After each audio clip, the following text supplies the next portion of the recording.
welcome back to another Ross Reviews.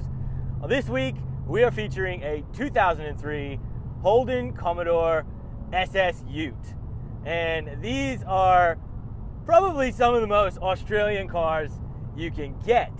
They are very, very common. You see them pretty much all around town, and they're really a lot of fun.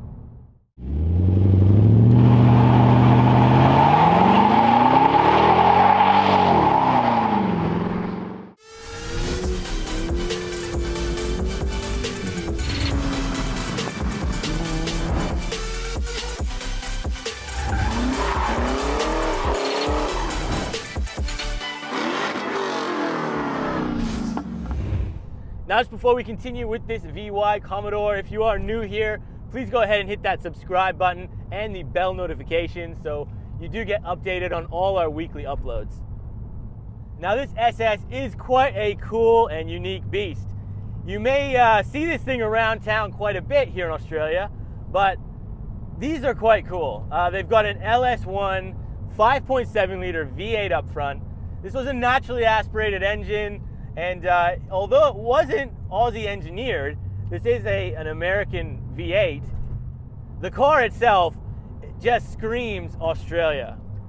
These made from factory about 315 horsepower and about 343 pound-foot of torque. Now, they did get an update about halfway through in the VY generation, gave you about an extra 13 horsepower, and that was pretty much it. This car, in its stock form, like this one, it's still a good goer. You put your foot into it. It's still got that nice, naturally aspirated sort of throttle response.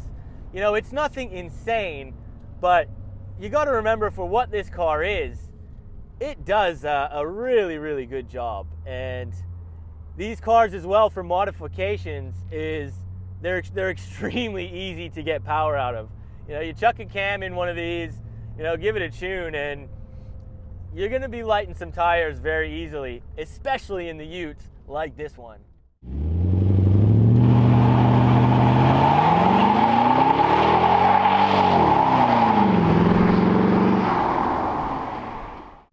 And you're tucking around corners like this, you can tell that this is a bigger car, but it does it all right, Now, in the styling as well, this was sort of the first Commodore to ditch away from that rounded edge kind of VT VX style. The VY was sort of the first one to introduce sort of this more aggressive kind of liney front end, and I gotta say, I really do like the look of it. Personally, for me, my all-time favorite Commodore model is the VZ, and the VYs like this, they really do share quite a bit of similarity.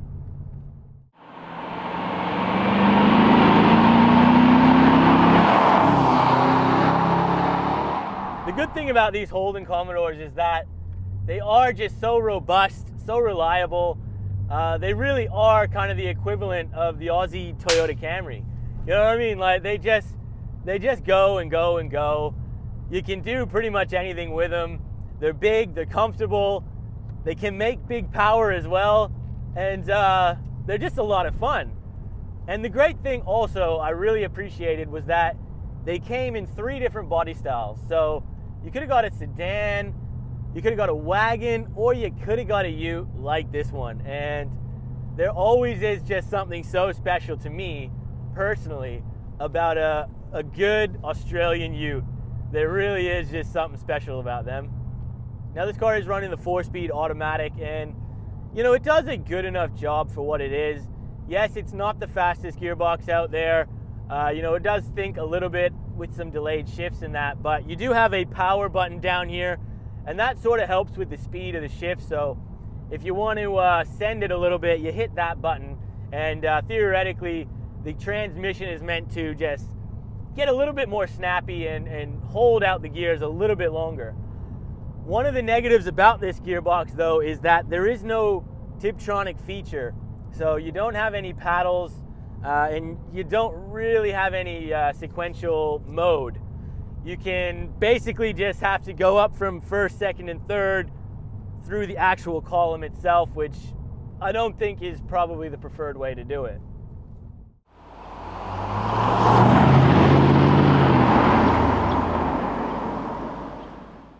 Now, just getting into the 5 questions, we always start off with sound, so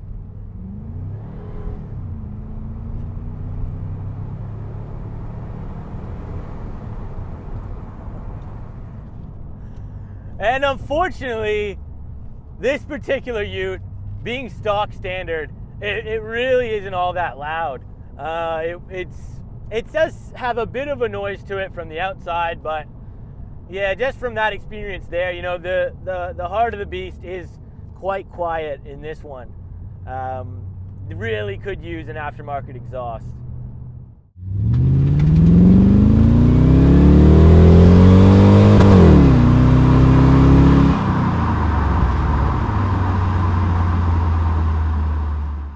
Now, practicality. Well, practicality in these Utes, you know, for what it is pretty good. Yes, these cars, you know, are terrible as people movers and stuff. You know, it really is only 2 seats in here, stuff all storage space in the actual cab, but you do have that big truck liner in the rear, so, you know, you can put large items in the back. And again, you know, these are really fairly reliable cars, and they're quite robust for the Australian road and climate.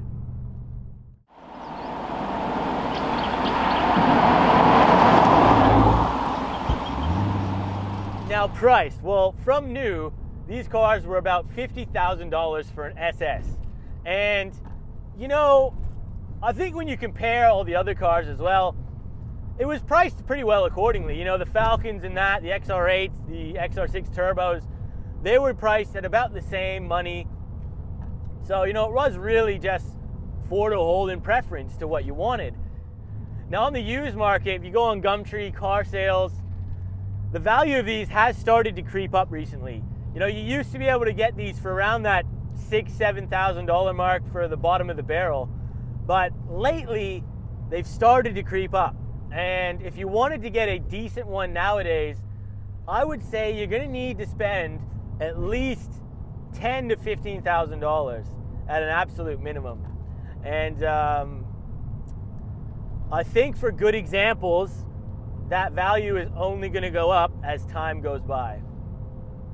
Now, handling. Well, this car is a larger Ute. I believe these came in at just under 1.6 ton, and you know, they are a bigger car. You know, you look in the rear and you've got that massive truck bed behind you, but for what they are, they do handle not too bad. Obviously, they do have quite comfortable suspension, so there is a bit of roll in them. The steering isn't perfect, but it's not the worst either. These particular SS's did have a slight advantage over the Ford Falcons because in the Ute versions like this, they actually did get proper suspension in the rear, where the Ford Falcons basically just got leaf springs. So it was, yeah, very rough and wild in the back in the Falcons, though they could handle a bit of a larger payload.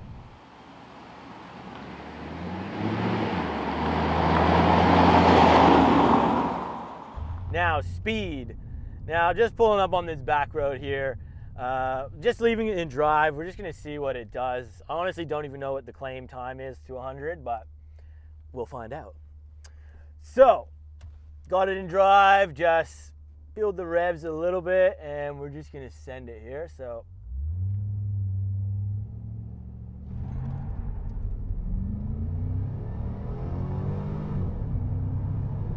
$100. Not bad, actually. Not too bad. That was probably actually a bit quicker than I was anticipating.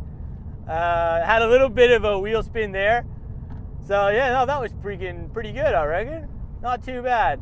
We do need a little bit more sound, so just need to create a little bit more drama. You know, this is a big 5.7 liter V8. You know, you want to hear that rumble from the engine. So I would bit disappointed from factory with the sound of this car. but actually the speed is not too bad. And although that these cars do have very big flaws in certain aspects, they are still just simple fun.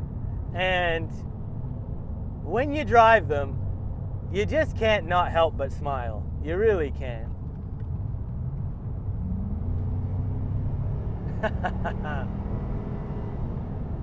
Yeah, they're a lot of fun, these cars. Now, comparing my old BA XR8 Ute versus this VY is kind of difficult due to that this is a pretty average 4-speed.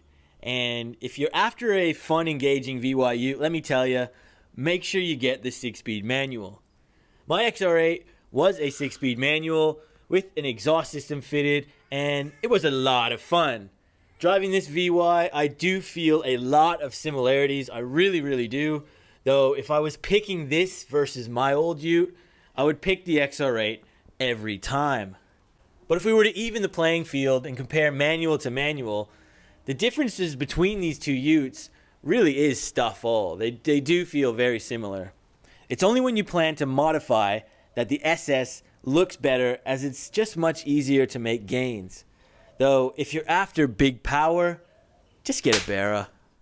So anyways, I'm going to finish the video off here today. I had an absolute blast cruising around in this VY SS Ute.